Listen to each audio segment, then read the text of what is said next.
ఈ సమయంలో ప్రారంభం చేసుకుని ఆరాధనను ప్రారంభిస్తున్నాం. అందరూ లేచి నిలబడినట్లయితే ప్రార్థన చేసుకుని ప్రారంభిస్తున్నాం. మహాపరిశుద్ధుడైన నీ ఘనమైన శ్రేష్టమైన ఉన్నతమైన నామం బట్టి వందనాలు, స్తోత్రాలు, స్తోత్రాలు చెల్లిస్తున్నాము. యేసయ్యా, ఈ సాయంకాల సమయంలో తండ్రి ప్రభువా, శరీర సమాజపు ఆరాధనకు ప్రభువా తండ్రి, మమ్మల్ని హాజరు చేసినటువంటి ప్రభువా వందనాలు చెల్లిస్తున్నాము. నాయన తండ్రి యేసయ్యా, శ్రీ ప్రభువా తండ్రి నామములో సంఘాన్ని జ్ఞాపకం చేసుకోవాలని వస్తున్నాను. వందనాలు ప్రభువా, శరీర సమాజం జ్ఞాపకం చేసుకోండి. వందనాలు, స్తోత్రాలు, స్తోత్రాలు తండ్రి. ఆ బిడ్డల ప్రభువా తండ్రి సన్నిధిలో పెట్టిన ప్రతి ప్రభువా కార్యము స్థిరపరచమని వస్తున్నాను. స్తోత్రాలు, స్తోత్రాలు దేవా. సంఘాన్ని నియమించమని తండ్రి. పిసిసి వారిని ప్రభువా, ఎస్సీ వారిని ప్రభువా తండ్రి, ప్రజలందరినీ ప్రభువా యేసయ్యా శాస్త్రవేత్తమని వస్తున్నాను తండ్రి. నీకు వందనాలు, స్తోత్రాలు, స్తోత్రాలు దేవా. సండే స్కూల్ బిడ్డలను శాస్త్రం చేసే ప్రభువా, సండే స్కూల్ టీచర్స్ దీవించండి దేవా. నీకు వందనాలు, స్తోత్రాలు, స్తోత్రాలు ప్రభువా. వృద్ధులు జ్ఞాపకం చేసుకోండి దేవా. నీకు వందనాలు తండ్రి ప్రభువా. నీకు స్తోత్రాలు, స్తోత్రాలు ప్రభువా. అనేక జనాంగాన్ని తోడుకురమ్మని వస్తున్నాను దేవా. నీకు స్తోత్రాలు, స్తోత్రాలు తండ్రి ప్రభువా. నీకు వందనాలు ప్రభువా. యవనస్తులు ప్రభువా, యవనస్తులను దీవించమని వస్తున్నాను తండ్రి. యేసయ్యా, లోక ఆశలు ప్రభువా, లోక ప్రబోధకులు ప్రభువా, బానిసలు కూడా తండ్రి శాస్త్రం చేసి ప్రభువా నాయన తోడుకురమ్మని వస్తున్నాను దేవా. నీకు స్తోత్రాలు, స్తోత్రాలు ప్రభువా. యవనస్తులు జ్ఞాపకం చేసుకోండి దేవా. లోకాలలో ప్రభువా బానిసలు కూడా తండ్రి ఈ మహిమను వస్తున్నాను దేవా. నీకు స్తోత్రాలు ప్రభువా. నాయన క్రిస్టియన్లను జ్ఞాపకం చేసుకోండి దేవా. కుటుంబాలను జ్ఞాపకం చేసుకోండి తండ్రి. మంచి ఆరోగ్యం నుంచి ప్రభువా నడిపించమని వస్తున్నాను దేవా. నీకు స్తోత్రాలు, స్తోత్రాలు ప్రభువా. మా సంఘంలో ప్రభువా సరిహద్దులు విశాలపరచమని వస్తున్నాను దేవా. నీకు స్తోత్రములు తండ్రి. యేసయ్యా, సంఘానికి ప్రతి ఒక్క బిడ్డను ప్రభువా పేరు పేరున జ్ఞాపకం చేసుకోమని నాయన నీ సేవకు సమాజ ఆరాధనను సంచలన ఆస్వాదన కలిగించుకోమని నజరేయుడైన యేసుక్రీస్తు నామమున వస్తున్నాము తండ్రి. ఆమేన్. ఈ సమయంలో ఆంధ్రప్రదేశ్ ప్రభుత్వ కోణంలోని ఆరాధన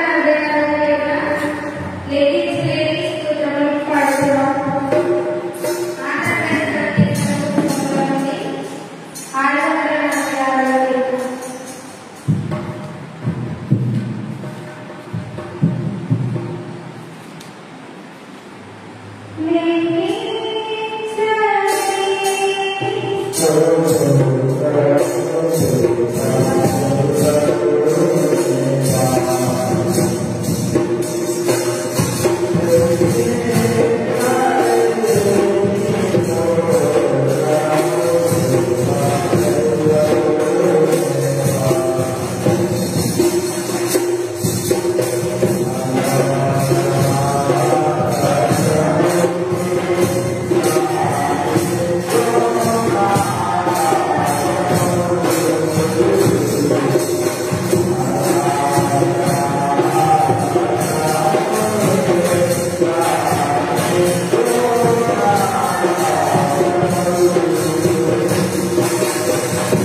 ఆయన నామము ఇశ్రాయేలులో ప్రత్యేకపడుగాక.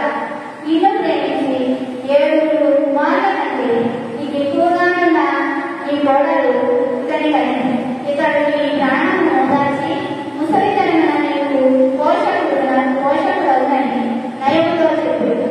పాత్రకు ప్రయాణం అవుతుంది.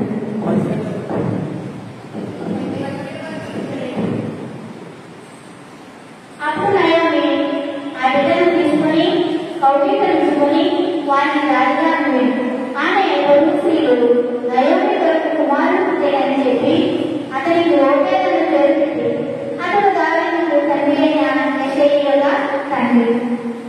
పాఠం పర్యంతం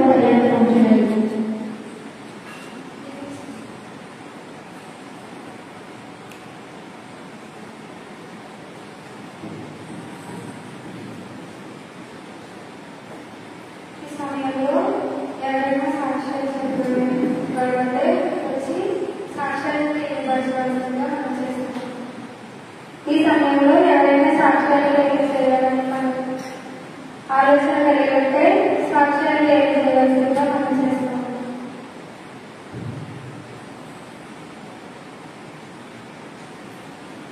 ఎవరు ఏమైతే ఆంధ్రప్రదేశ్లో కేకల పుస్తకంలో నుండి 696 పేజీల అన్ని నామములను పరిణామము యేసు నామములకు దేవుని మహిమ పరుచుకున్నాము. ఆంధ్రప్రదేశ్లో కేకల పుస్తకంలో నుండి 696 పేజీల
మహాపరిషుడుగా మహోన్నతుడా స్తోత్రాలు దేవా.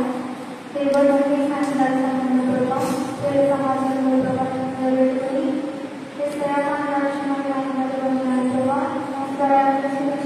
పరిచి ప్రభావ ఈ స్థలంలో మాట్లాడమనుకుంటున్నాను ప్రభావ.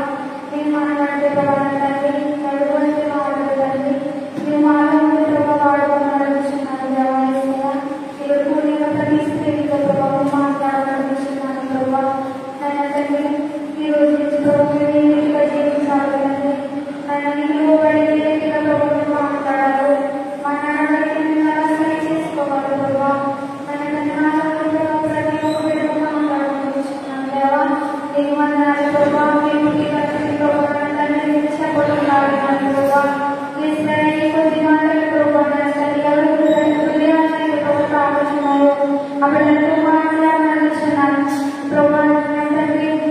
బాధతో ఉండడం ప్రభావ వేదతో చెప్పడం ప్రభావ మాట్లాడాలనుకుంటున్నాను ప్రభావ. ఏ సేవలు తెలిసినట్టు ప్రభావ హృదయానికి రావాలనుకుంటున్నాను ప్రభావ. మీ అభిషేకంతో ప్రభావాన్ని కలిసి ప్రభావ ప్రతి ఒక్కరి ఉంచమని మీ ఆత్మకు ఉంచమని నజరేయుడైన యేసుక్రీస్తు నామములో అడుగుతున్నాము తండ్రి.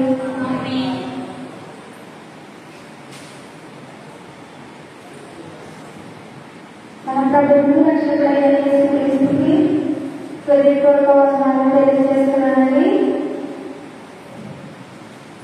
సెయింట్ థామస్ రోటరీ సంఘ విశ్వాసులకు, స్త్రీల సమాజం వారికి, సండే స్కూల్ బిడ్డలకు, యవనస్తులకు, పీసీసీ మెంబర్స్కి, ఎస్సీ మెంబర్స్కి, ట్రెజరర్ గారికి, సిఆర్ గారికి,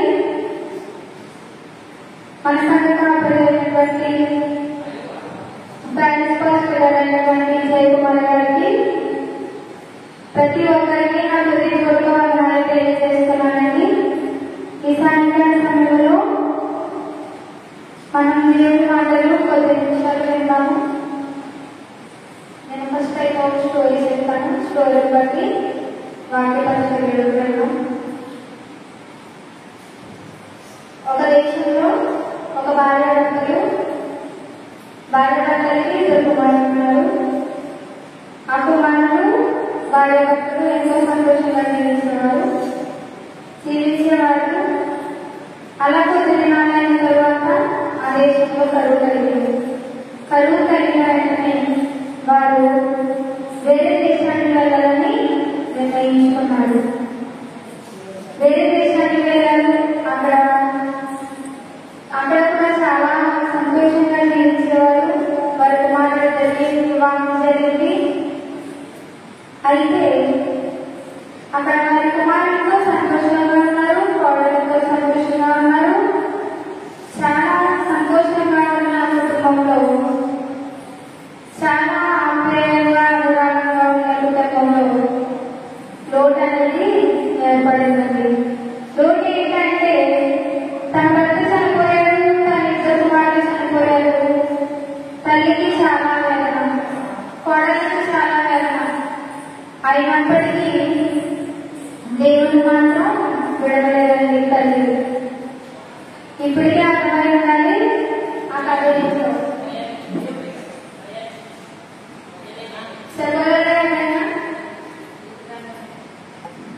చెప్పారు. నిజంగా గ్రంథంలో మన మనసుల్ని ఎంతో ధైర్యపరిచే గ్రంథం.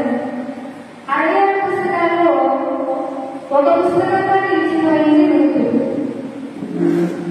మనం చూసుకున్నట్లయితే తన భర్త ఎలిగేకు కుటుంబం, ఎలిగేకు భార్య అయినటువంటి నయోమి వారి ఇద్దరు కుమారుల పేరు ఏంటంటే మాంలోను, కిలోను. మనందరికీ తెలిసిన గ్రంథం. చాలా మార్లు, చాలా ప్రదేశాల్లో, చాలా చోట్ల పలు విధాల దైవసేవకులతో ప్రసంగించబడిన ప్రసంగం. ఎన్ని ప్రసంగాలన్నా, ఎంత లోతైన ప్రసంగాలన్నా మన జీవితాన్ని మార్చుకుంటున్నామా?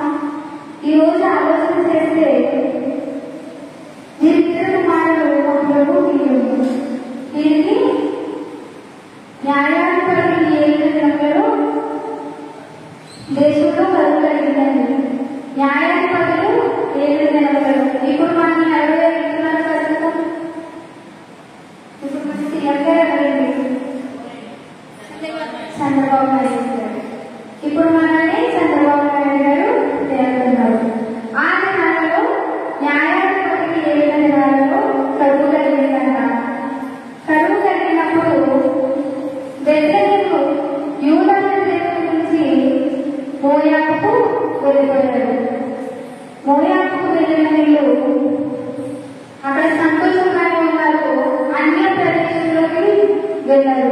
దేవుని నమ్ముకున్న ప్రజలు అన్యుల మధ్యలోకి వెళ్ళి అక్కడ చాలా సంతోషంగానే ఉన్నారు. కొన్ని దినాలు అన్య స్త్రీని వివాహం చేశారు. కోడలతో సంతోషంగానే ఉన్నారు. కొన్ని దినాలైన తర్వాత వారి ఇద్దరి కుమారుడు తన భర్త చనిపోయారు. ఎంత లోటు అంటే ఆ కుటుంబంలో తీర్చలేని లోటు. కానీ తల్లి వేదన, కోడల వేదన అసలు మరవలేదు. 10 సంవత్సరాలు అక్కడే నివాసం ఉంది. బంగారు తన భర్త కూడా చనిపోయిన తర్వాత, వేరేకు కూడా చనిపోయిన తర్వాత ఆ స్త్రీకి నయోమికి తెలిసింది ఏంటంటే యూదా ప్రదేశంలో కరువు తగ్గింది. దేవుడు ఆ ప్రదేశాన్ని ఇంకనూ ఆశీర్వదించాడు. ఇంకా దాన్ని సమృద్ధిగా మార్చాడు అని నయోమికి తెలిసింది. అప్పుడు నయోమి ఏమనుకున్నదంటే, నేను ఈ ప్రదేశానికి వచ్చి చాలా నష్టపోయాను. నా కుటుంబ సభ్యులు, నా కుమారుడిని పోగొట్టుకున్నాను, నా భర్తను పోగొట్టుకున్నాను అని నయోమి చాలా చింతించిందండి. అలా చింతించిన వెంటనే కోడళ్ళని పిలిచి కోడళ్ళతో ఏమంటే, నేను ఈ ప్రదేశానికి ఈ దేశంలోకి వచ్చి చాలా నష్టపోయాను. నా కుమారుడిని పోగొట్టుకున్నాను, నా భర్తను పోగొట్టుకున్నాను, నాకు తీరని పోగొట్టుంది. నేను ఈ ప్రదేశం విడిచి నేను వేరొక దేశంలో నా సొంత దేశంలోకి వెళ్ళిపోవాలని నిశ్చయించుకున్నానని చెప్తారు. కోడలు ఏమంటారంటే, ఒక దాని పేరు వార్త, రెండవ దాని పేరు రూతు. ఈ కోడలు దేవుడిని నమ్ముకోకపోయినప్పటికీ, అన్య ప్రదేశంలో ఉన్నప్పటికీ కోడలు నయోమి ఇక్కడ అడుగుపెట్టగానే తన దేవుడే మా దేవుడు అనేసి నమ్ముకున్నారండి. నమ్ముకున్న తర్వాత అత్తకు లోబడిన కోడలుగా నిలిచిపోయారు. అదే సమయంలో ఓర్ప అత్తను ముద్దు పెట్టుకుని తనను హత్తుకుని తిరిగి వెళ్ళిపోతుంది. మీరు మీ జనాంగాన్ని తిరిగి వెళ్ళిపోండి, మీ తండ్రికి వెళ్ళి మీరు వివాహం చేసుకుని మీరు కొత్త జీవితాన్ని ప్రారంభించిన అత్తగారు చెప్పినప్పుడు వార్త ముద్దు పెట్టుకుని హత్తుకుని వెళ్ళిపోతుంది. కానీ రూతు అలా లేదు. రూతు హత్తుకుని ఏడ్చి ఎలుగెత్తి ఏడ్చి, నీ దేవుడే నా దేవుడు, నీ జనాన్ని నా జనము, నీ ప్రజలే నా ప్రజలు, నేను మృతుకొందిన చోటనే నేను మృతుకొంటాను, నిన్ను పాతి పెట్టబడిన చోటనే నేను పాతి పెట్టబడతానని మాట్లాడుతుంది. ఎంత హృదయం తాకాల్సిన విషయం అంటే, ఎంతమంది ఉన్నారండి ఈ రోజుల్లో అక్కడికి లోబడిన కోడలు, కోడలికి లోబడిన అక్కలు ఎంతమంది ఉన్నారండి? అత్తకి ఎదురు చెప్పలేదు, అత్త వెళ్ళిపోమని వెళ్ళిపోలేదు. తన అన్ని ప్రదేశాలను విడిచిపెట్టి, తన బంధుమిత్రులను విడిచిపెట్టి, తన తల్లిదండ్రులను విడిచిపెట్టి అత్త కూడా వెళ్ళిందండి. ఒక యవ్వనస్తురాలు యవ్వన ప్రాయంలో తన భర్తను కోల్పోయి అత్త కూడా వెళ్ళిన రోజులేనాయి. ఈ రోజుల్లో చూస్తే అత్తని ఎదిరించి ఆస్తుని కూడబెట్టుకుని వెళ్ళిపోయే కోడలు ఉన్నారు, కానీ అత్తను లోబడే కోడలు ఎవరు లేదు. నేటి స్త్రీలందరినీ ఆదర్శంగా నిలబడుతుంది రూతు. రూతు గ్రంథం మనం చదివినట్లయితే 4 అధ్యాయాలు ఉంటాయి. 4 అధ్యాయాలు కూడా మన హృదయాన్ని ఎంతో కదిలిస్తూ ఉంటాయి. ఫస్ట్ 2 అధ్యాయాలు 3 అధ్యాయం వరకు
బయట పట్టుకుని ధైర్యంగా తిరిగేవాడు ఎవరు లేరండి. మనకంటే విశ్వాసించాడు కానీ ఆయా దేశాల్లో అసలు బయట పట్టుకుని తిరిగితే కాల్చి చంపేసేది.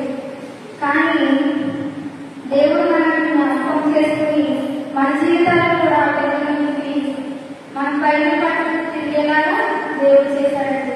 ఈ రాత్రి కనుక మనం ఆలోచన చేస్తే ముందు చాలా ఇంకా అయిపోయింది నా జీవితం లేదు ఇంకా అనుకునే సమయంలో దేవుడు తన జీవితాన్ని మనలాగే నిలబడండి.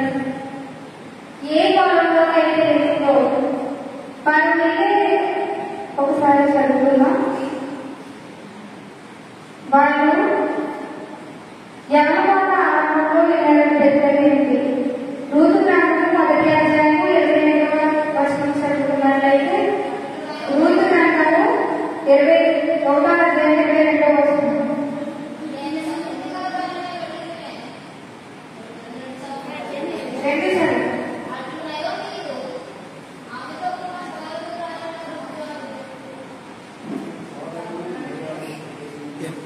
రూతు గ్రంథము 1వ అధ్యాయము 21 నుంచి 22 వరకు. నేను సమృద్ధిగా వెళితిని యెహోవా నన్ను విత్తురాలిగా తిరిగి ఎలా చేశాను. మీరు నన్ను నయోమి అని పిలువనేలా. యెహోవా నా మీద సాక్ష్యం పలికాను. సర్వశక్తులు నన్ను బాధపరిచాను అని వారితో చెప్పాను. అట్లు నయోమియు ఆమెతో కూడా నా మోయాబీయురాలైన రూతు అను ఆమె కోడలను మోయాబు దేశం నుండి తిరిగి వచ్చి వారిద్దరూ యెహోవా కోట ఆరంభంలో బెత్లెహేము చేరిరి. నేను సమృద్ధి కలగాలని వెళ్ళి యెహోవా నన్ను విత్తురాలిగా తిరిగి రాజేశాడు. తను వెళ్ళేటప్పుడు చాలా సమృద్ధిగా, అంటే సమృద్ధి అంటే పంటలతో కానీ వాటితో కానీ తన భర్తతో తన ఇద్దరు కుమారులతో కుటుంబం అంతా సమృద్ధిగా వెళ్ళింది. కానీ తిరిగి వచ్చేటప్పుడు విత్తురాలిగా వచ్చింది. నయోమి చేసిన పొరపాటు ఏంటంటే దేవుని సంఘంలో ఎదుగుతూ దేవుడికి ఇష్టమైన ప్రదేశంలో ఉంటూ దేవునికి నచ్చిన ప్రదేశంలో జీవిస్తూ తన కుటుంబాన్ని దేవుడు ఎంతో ఆశీర్వదిస్తే ఆ దేశాన్ని ఆ ప్రదేశాన్ని విడిచిపెట్టి ఇక్కడ కలుగు కలిగింది కదా ఆ జీవితాన్ని కొనసాగించడానికి వేరొక దేశానికి వెళ్ళిపోవాలని మోయాబు దేశానికి వెళ్ళినప్పుడు అక్కడికి వెళ్ళి అన్ని ప్రజలతో సహవాసం చేసిందండి. ఇప్పుడు మనమైనా అంతే కదా, దేవుడిలో ఎదుగుతూ దేవుడిలో బాప్తిస్మం తీసుకుని నిర్ధారణ తీసుకుని దేవుడిలో ఎదుగుతూ దేవుడిలో భయభక్తులు కలిగి ప్రతి వారం చర్చకొచ్చి ప్రతి వారం ఏ వారం తీసుకోకుండా స్త్రీల సమాచారం వచ్చి ప్రతిరోజు ఏ ప్రార్థన ముందు సమయానికి వెళ్ళి మనం ఇలా ప్రతిదీ చేసి ఒకసారి ఒక్కలో కలిసిపోతే ఎలా ఉంటుందండి? దేవుడికి ఇష్టమా అని దేవుడికి ఇష్టమని అలానే చేసింది నయోమి. ఆ చిన్న తప్పు వల్ల ఆ చిన్న పొరపాటు వల్ల నేను సమృద్ధిగా వెళ్ళాను కానీ దేవుడు నన్ను విద్యార్థిగా చేశాడు. మరలా బెత్లెహేముకు వచ్చినప్పుడు అంటుంది నన్ను నయోమి అని పిలవద్దు మారా అని పిలవండి అని అంటుంది. నయోమి అనే మాటకు అర్థం మధు అని పిలవకండి, నా బ్రతుకంతా మారా చేతుగా మారిపోయింది, నన్ను మారా అని పిలవాలని బెత్లెహేములో ఉన్న తన కుటుంబ సభ్యులతో అంటుందండి. తను ఎప్పుడు వచ్చారంటే వీళ్ళు ఎవరి కోట ఆరంభంలో బెత్లెహేములోకి అడుగు పెట్టారండి.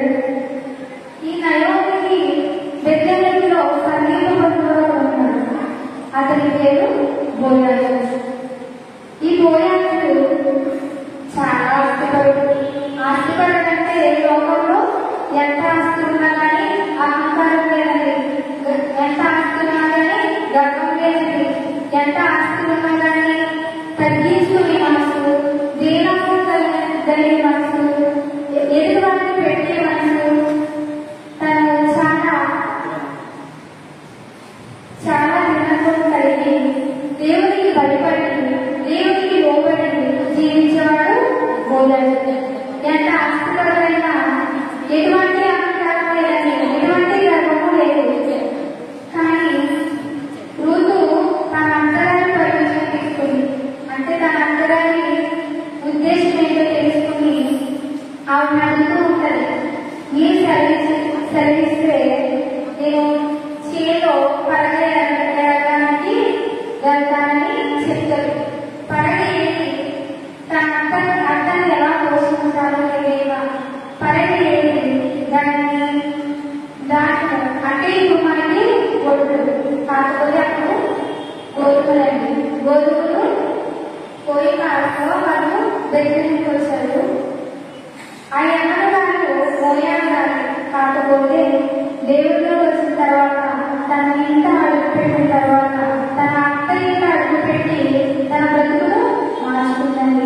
ఒక అన్నగారు దేవుడిలోకి వచ్చి తనకేమీ తెలియదు, దేవుడి కోసం ఏమీ తెలియదు. కానీ తన అత్తగారితో ప్రవేశించిన వెంటనే తను మారిపోయిందండి.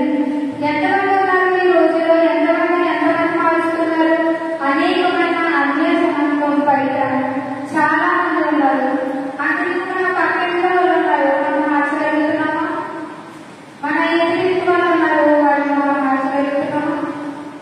ఇప్పుడు ఒక క్రైస్తవుడికి అన్య స్త్రీ వివాహం చేస్తే అన్య స్త్రీ క్రైస్తవుడిని అన్నిగా మార్చేస్తారా? క్రైస్తవుడు అన్య స్త్రీని క్రైస్తవులుగా మార్చేస్తారా? భార్య మాట ఎక్కువ కాబట్టి భర్తలే మారిపోతారు. అన్నిలో మారిపోయారనుకోండి, ఆ పాపం అంతా అంతే. మనం క్రైస్తవులుగా ఉండి ఎదురింటి వారిని పక్కకి వారికి స్వార్థ చెప్పడం మానేసి మనకే దేవుడు, మనకే తెలుసు, మనమే వెళ్తున్నాం కదా, మనం ఆశ్రయింపబడుతున్నాం కదా, ఇక్కడ వరకు చాలు, ఇంత మటుకు చాలు అని మనం ఆలోచన చేస్తే అది దేవుడి దృష్టిలో చెల్లదండి. దేవుడి దృష్టిలో విలువైనది కాదు. దేవుడు అప్పుడు మోయాతో ఇలా అంటాడు, ఇది ఎవరు అని తన పరివారంలో మోయజరిగినప్పుడు ఒక పరివారం వచ్చి ఆమెను మోయాతో చెబుతూ అంటాడు, ఈమె నయోమితో ప్రభు తిరిగి వచ్చిన మోయాకి రాబోయే ఋతువు. ఈ ముందు నయోమి కోడలు తన కుమారుడు చనిపోయిన కదా తన భార్యని తన పరిమాణం చెప్తాడండి. చెప్పిన తర్వాత అప్పుడు బోయాజు రూతు దగ్గరికి వచ్చి బోయాజు ఏమంటాడంటే, నా కుమారి నా మాట విను, వేరొక పొలంలో ఏ గురులకు పోవద్దు, దీన్ని విడిచిపెట్టి పోవద్దు, ఇచ్చిన నా పైసలతో నిలబడగా ఉందని చెప్తాడండి. తన ఎవరో తనకి తెలియదు, తన సమీపంలో కూడా రుచి తెలియదు. కానీ బోయాజు పొలంలో పడవ ఏడడానికి మాత్రమే వెళ్తుంది తన ఏడిన తర్వాత అప్పుడు బోయాజు వచ్చి రుచితో, నా కుమారి తన కూడా ఎంత విధేయత చూపిస్తాడంటే, నా కుమారి నీవు నా మాట వినుము అనగానే వినకుండా ఉన్నానని తన యజమాని మాట కంపల్సరీ ఉన్నది. మనం మన దైవశాల మాట వింటున్నామా? మన తల్లిదండ్రుల మాట వింటున్నామా? తిరిగి మూతికి బోయేదో ఇంకా తెలియదు, మన సమీప బంధువులంతా మనకు తెలియదు. కానీ యజమాని మాటకు, తన పొలం యజమాని తనే అని తెలుసుకుని యజమాని మాటకు లోబడి తను ఎవరూ తెలియకపోయినప్పటికీ లోబడి మాట వింటుందండి. మనం వింటున్నామా? మన తల్లిదండ్రుల మాట వింటున్నామా? మన భర్త మాట మనం వింటున్నామా? మన దైవసేవకుల మాట మనం వింటున్నామా? ఒకసారి ఆలోచన చేద్దామండి. మనం పెద్దల మాట వినకపోతే చాలా నష్టపోతాం. వేరొకటి పొలంలోకి పోవద్దు, ఇక్కడే ఇది విడిచిపెట్టి పోవద్దు, ఇచ్చట నా పనికి వెళ్ళలేదో నిలకడగా ఉన్నామన్నాడు. నిలకడగా ఉన్నప్పుడు రూతు తప్పిపోయింది కదా, నిలకడగా ఉండి తన పొలంలోనే రోజు తన పని తను చేసుకుంటూ ఉంది. తన యవనస్తులు కూడా ఆజ్ఞాపించాడు తనని ముట్టవద్దని. తను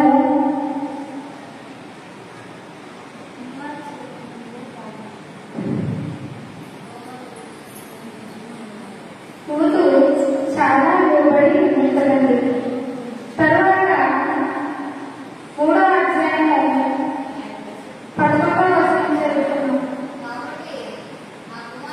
10వ వచనం చదువు. అతడు నా కుమారి యెహోవా చేత నీవు దీవెన పొందిన దానవు, కొద్దివాడిని కానీ గొప్పవాడిని కానీ ఎవరించను, నీకు వెంటనివ్వక నిన్నుల వలన నీ మునుపటి సత్ప్రవర్తన కంటే వెనుకటి సత్ప్రవర్తన మరీ ఎక్కువైనది కాబట్టి నా కుమారి భయపడము,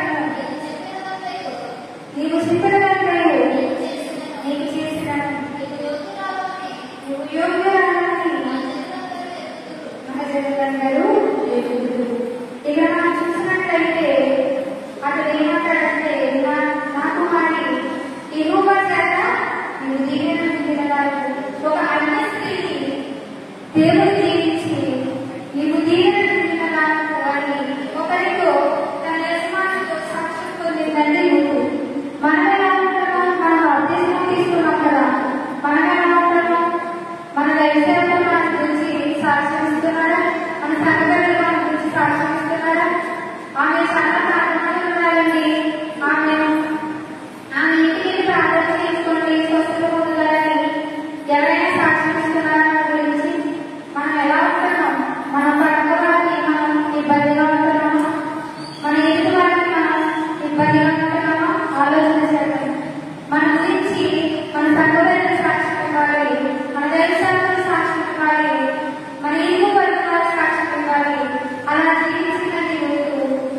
ఇక్కడ మనం చూసినట్లయితే నీకు దేవుడి చేత దీవెన పొందినవాడు, కొద్దివాడిని కానీ గొప్పవాడిని కానీ యవనస్తులను నీ వెంబడింపక నిన్నుల వలన నీ మునుపటి సత్ప్రవర్తన కంటే.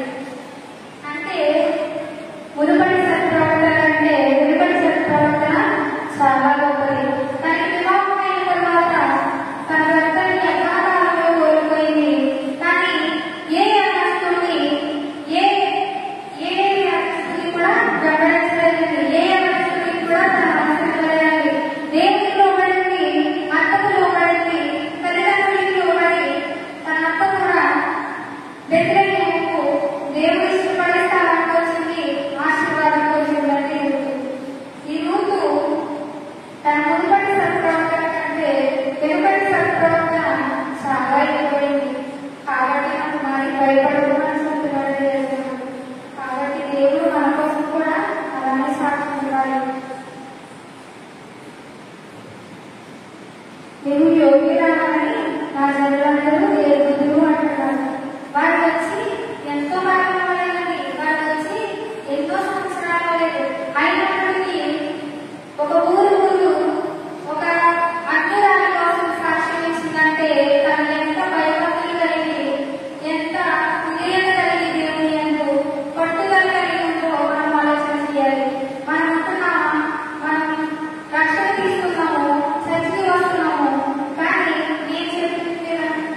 విజేత కలిగి దేవుని భయభక్తులు కలిగి దేవునికి నమ్మకంగా జీవిస్తే ఆయన తప్పకుండా మంత్రకార్యం చేస్తారండి.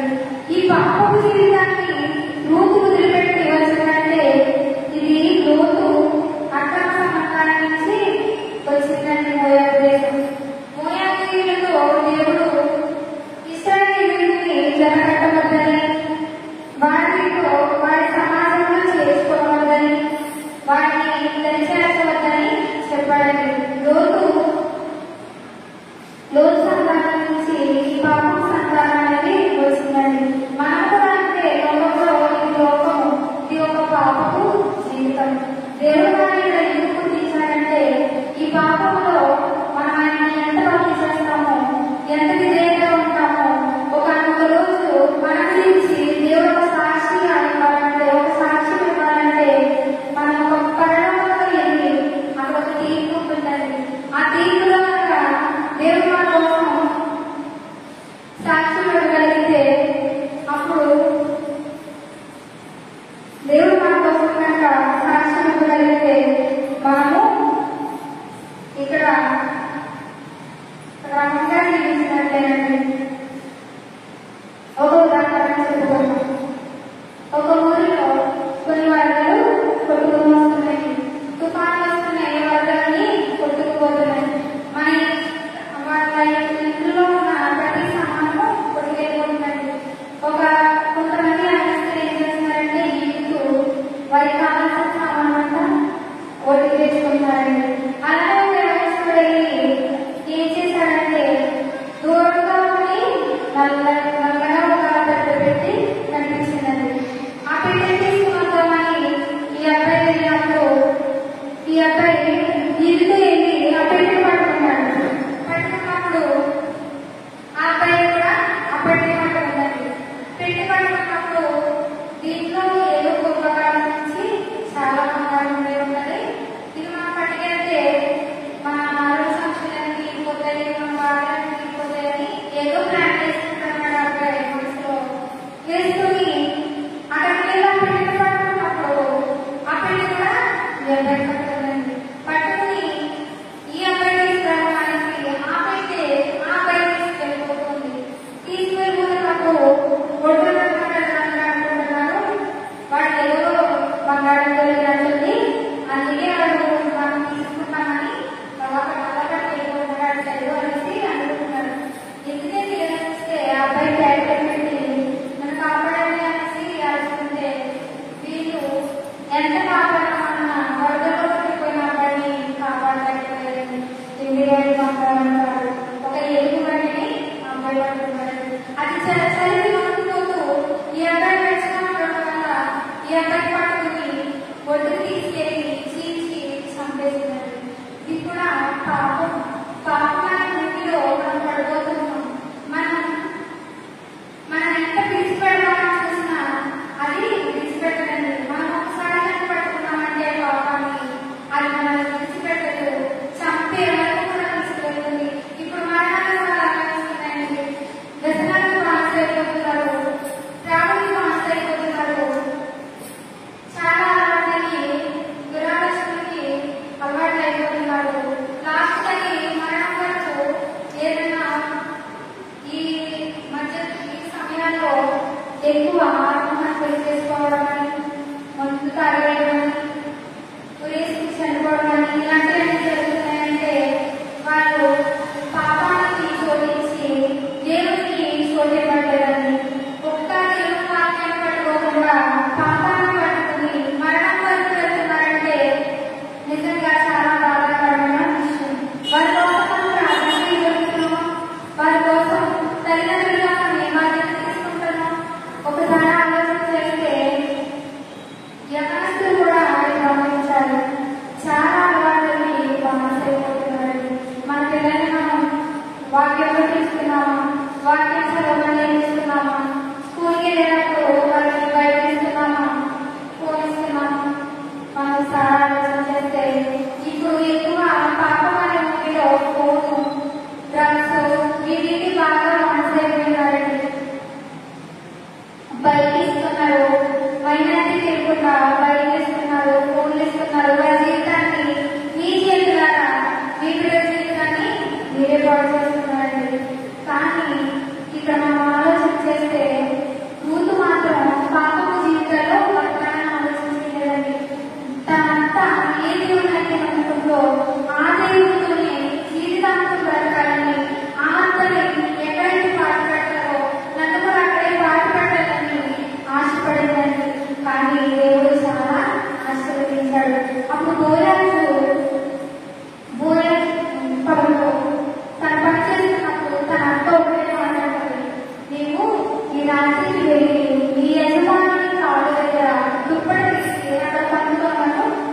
చెప్తారని అక్కడ పట్టుకున్న తర్వాత బోయాజుకు మధ్యరాత్రిలో వెలుగు వస్తుంది.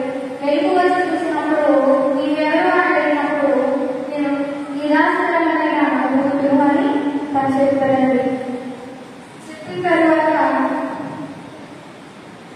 నీవు ఉదయం పోము అనేసి బోయాజు చెప్తారండి. తను వెళ్ళేటప్పుడు తనకి కొంత రాణి ఇచ్చి తనని ఇంటికి పంపుతాడు. అప్పుడు తనంతా అనుకొని పంపిన పని ఏమైందన్నప్పుడు నీవు చెప్పినట్లే నేను చేశానని రూతు అక్కడ జరిగినంతా చెప్తారని. అత్త ఏ పరిస్థితుల్లో ఏ మాట చెప్పిందో అది తప్ప ఇది ఏ పని చేయలేదండి. మనమైతే ఒక పని చెప్తే దానికి డబ్బులు చేస్తాం. తెల్లని ఏదైనా చెప్పారనుకోండి దానికి డబ్బులు చేస్తాం. ఒక మాట మాట్లాడాలంటే దానికి ఇంకో రెండు మాటలేసి మాట్లాడతాం. కానీ రూతు అలా మాట్లాడలేదు. రూతు అలా చేయలేదు. రూతు తన అత్త ఏం చెప్పిందో అదే చేసిందండి. అదే చేసి తన అత్తకి మంచి పేరు వేసింది. అలానే తర్వాత బోయాజు ఒకటి మన కుటుంబం పక్షంగా ఒకటి జరిగిన తర్వాత బోయాజు రూతు వివాహం చేసుకున్నాడు. వివాహం చేసుకుని తనకు తన ఊరి ప్రజలందరూ బోయాజు ఏమని పిలుస్తారంటే మనం చదువుతున్న వివాహం చదువుతున్నాం. రూతు గ్రంథం 4 చదువుతున్నాం. 12-13 కూడా చదువుతున్నాం. ఎఫ్రాతాలో నీకు క్షేమాభివృద్ధి కలిగిన వాడవై, నీవు క్షేమాభివృద్ధి కలిగిన వాడవై, బెత్లెహేములో నీవు బెత్లెహేములో నీవు ఖ్యాతి పొందుదువుగాక. ఖ్యాతి పొందుదువుగాక. యెహోవా ఈ యమున రాణి వలన నీకు దయచేయు నీకు దయచేయు సంతానమును నీ కుటుంబమును తామారు యూదాకు కనిన ప్రేయసి కుటుంబం వలె ఉండునుగాక అనిరి. కనిన ప్రేయసి కుటుంబం వలె ఉండునుగాక అనిరి. కాబట్టి బోయాజు రూతును పెళ్లి చేసుకుని ఆమె ఎద్దకు పోయినప్పుడు యెహోవా ఆమె గర్భవతి అగుటకు అనుగ్రహించెను. యెహోవా ఆమెను గర్భవతి అనుగ్రహించెను కనుక ఆమె కుమారుని ఇక్కడ మనం ఆలోచన చేస్తే ఎఫ్రాతాలో నీవు క్షేమాభివృద్ధి కలిగిన వాడు అంటే ఎఫ్రాతాలో క్షేమము ప్లస్ అభివృద్ధి. క్షేమము అభివృద్ధి. క్షేమము ఎక్కడుందంటే దేవుని వాక్యం ఎక్కడుందో దేవుని దీవెన ఎక్కడుందో అక్కడ క్షేమం ఉంటుంది. అభివృద్ధి కూడా అక్కడే ఉంటుంది. నీవు ఎఫ్రాతాలో క్షేమాభివృద్ధి కలిగిన వాడవై బెత్లెహేములో ఖ్యాతి పొందుదువుగాక. బెత్లెహేము అన్న మాట్లాడతాము రొట్టెలో నువ్వు ఖ్యాతి పొందుదువుగాక. తన గ్రామంలో తానే ఖ్యాతి పొందేవాడుగా దేవుడు చేశాడండి. బోయాజు రూతుని చూసినప్పుడు మోహం చూపుతో కానీ వేరే విధంగా కానీ తనను చూడలేదండి. ఒక పనిదానిగా ఒక యవనురాలుగా తనను చూశాడే తప్ప వేరొక చూపుతో కానీ వేరొక ఉద్దేశంతో కానీ బోయాజు చూడలేదండి. అందువల్ల దేవుడు తన గ్రామంలో తనకి గొప్ప పేరునిచ్చాడు. గొప్ప సాక్ష్యం చెప్తున్నారండి. వాడి ఊరి పెద్దలు ఒక గొప్ప సాక్ష్యం ఇచ్చారు బోయాజుతో. తర్వాత ఈ యవనురాలు నీకు దయచేసి సంతానము నీ కుటుంబము తామారు యూదాకు కనుక పేరు కుటుంబం వలె ఉండునుగాక. ఒక ఆశీర్వాదము ఆ ఇరువురి జంటకు దయచేశారండి. తను బోయాజు రూతుని వివాహం చేసుకున్న తర్వాత వారిద్దరికి దేవుడు మంచి గర్భఫలాన్ని అనుగ్రహించి వెనుకైన జ్ఞాపకం చేసుకొని మంచి గర్భఫలాన్ని అనుగ్రహించి ఒక కుమారుని ఇచ్చారండి.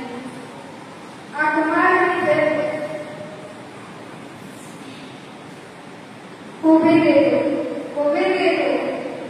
కొబేదేదు కనిన తర్వాత అక్కడి నుంచి దావీదు తండ్రి అతన్ని అన్ని వంశావళులని యేసుక్రీస్తు వంశావళి అక్కడి నుంచే ప్రారంభమైందండి. కొబేదేదు నుంచి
చేయాలని ఉద్దేశించి ఈ మందిరంలో, ఈ ప్రదేశంలో, ఈ స్థానంలో కూర్చోబెట్టి ఉన్నారండి.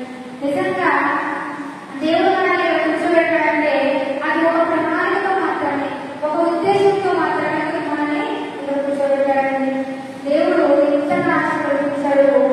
కానీ ఒక బాధపడాల్సిన విషయం ఏంటంటే ఓర్ప అతని చేయకుండా వెళ్ళిపోయింది. తన పేరు కానీ, తన గురించి కానీ, ఇంకా జీవనంలో కానీ, బైబిల్లో కానీ రాయబడలేదు. మన పేరు జీవనంలో రాయబడాలన్నా దేవుని ఎదుట బలాత్మకమైన మంచి రాష్ట్రాలని ఒక గొప్ప పేరు పొందాలన్నా దేవునికి లోబడి, దేవునికి విధేయత కలిగి, దేవుని ఎందుకు నమ్మకంగా జీవిస్తూ మనవలే అనేక స్త్రీలు అన్ని స్త్రీలుగా ఉన్నారు. వాటి కూడా దేవుని మందిరానికి చెప్పి ఒక స్వార్థను ప్రకటిస్తూ మన మందిరాన్ని తీసుకొచ్చామంటే అది పరలోక రాజ్యంలో చాలా దాని ప్రతి కుటుంబం పొందుతుంది. కాబట్టి నీ గృహాల్లో ఎవరైనా నీ యజమాని పొందకపోతే వారిని కూడా మందిరానికి తీసుకురండి. నీ కుమారులను పొందకపోతే వారిని కూడా చెప్పి తీసుకురండి. మీరు కూడా వచ్చి మీరు ఒకరే తీసుకుని బలలోకి ఒకరే పాడుకొని తీసుకుని వెళ్ళిపోతే అది దేవుడికి ఇష్టం కాదు. కుటుంబం అంతా దేవుడి సన్నిధిలో ఉండాలి. ఇక్కడ కుటుంబం అంతా దేవుడి సన్నిధిలో ఉండాలి. తన యజమానులు కూడా అడుగుతూ దేవుడికి లోబడినాడని వారి గర్భంలో దేవుడిచ్చి ఒక ఆశీర్వాదాన్ని, ఒక ఘనతను ఏ పొలంలో అయితే ఒక విధవరాన్ని పెట్టిందో అదే పొలానికి దేవుడి యజమానులు ఆలోచించారండి. మనం చేయడం ద్వారా దేవుడి అసాధ్యమైనది ఏది లేదు. దేవుడికి సమస్తము సాధ్యమే. మనం ఎక్కడో తింటున్నాము, మనకి అంత ఆలోచన లేదు, మనం ఎరగాలని ఎదుగుతున్నాము, పక్కవాళ్ళతో వేస్తున్నారని అని చింత ఉన్నా కూడా దేవుడు ఒక రోజు ఒక స్థాయిలో ఎవరు ముందులేని రీతిగా ఎవరెవరైతే అందరి రీతిగా అన్ని చేయాలని ఉద్దేశించున్నారండి. కాబట్టి మన గురించి వాళ్ళు చక్కగా అత్తకి హత్తుకునే స్త్రీగా, తన యజమానులు గౌరవించే స్త్రీగా అన్ని ప్రదేశంలో నుంచి లోకంలో నుంచి ఏర్పరచబడిన కనుక చాలా ఆశీర్వాదాలు పొందుతున్నాయి. మనకు కలిగిన జీవితం మనకు కూడా జీవించి మన కుటుంబాన్ని మనం కట్టుకున్నాము. మన కుటుంబంలో ప్రతి ఒక్క బిడ్డని రక్షించడానికి దేవుడిని వేడుకున్నాము. చిన్నప్పుడు మనకు లేదు.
ప్రార్థన చేస్తున్నాం.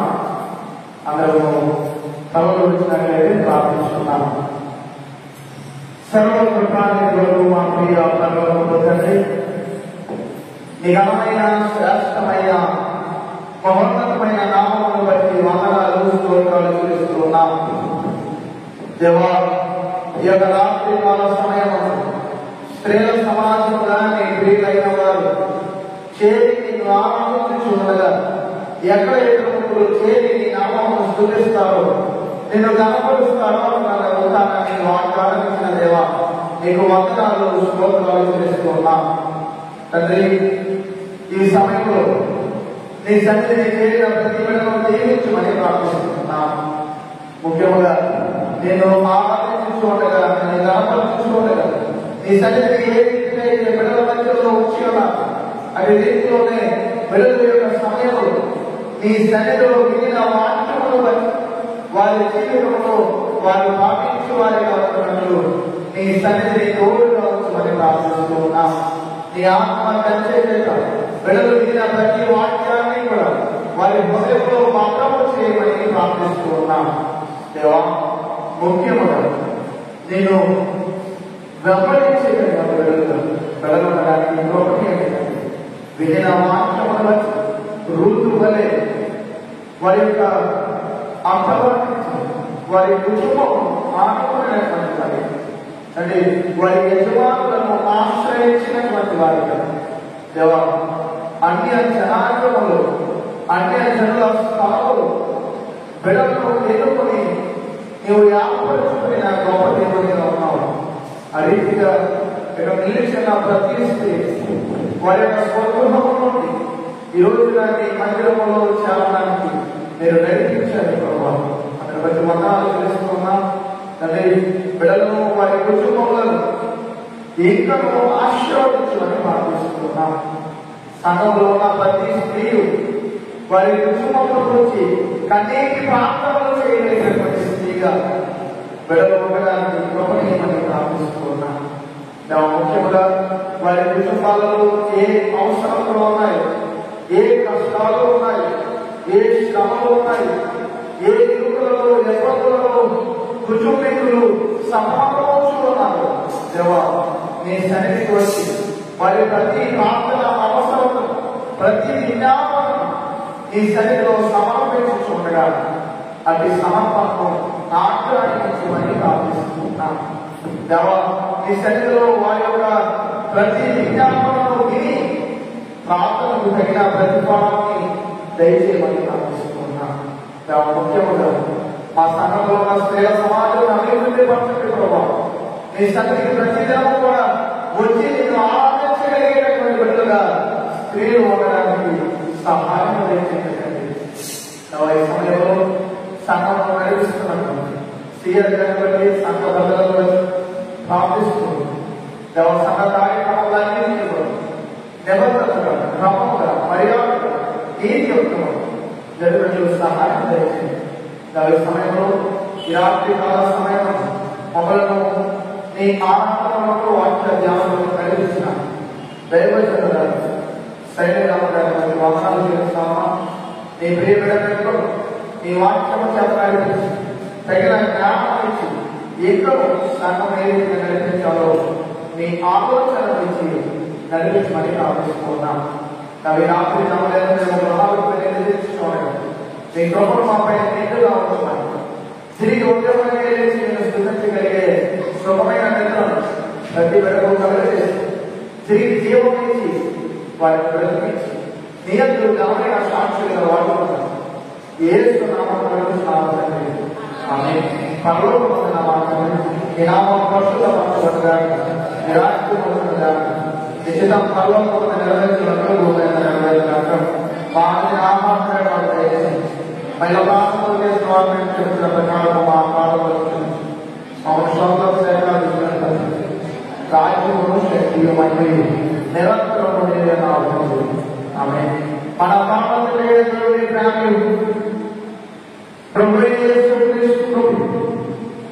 పరిశుద్ధాత్మని అనే సహవాసం ఇప్పుడు ఎప్పుడు మీకు మిగులు వారు ఆమె రాత్రి